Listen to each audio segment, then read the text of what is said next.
ang kabus nga Esteban, mikalit ka adunahan, manok di alimahan, sa salapi daw minahan, sa tanan na sultada di man gani hitoy-an,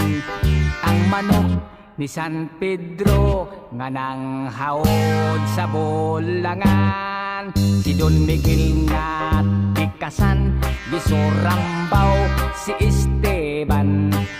si Ugis iyang hiniktan, gikawat giilisan, si Ugis nga nakamatngon, midapig lang gihapon, nitiban nga iyang agalon, si Don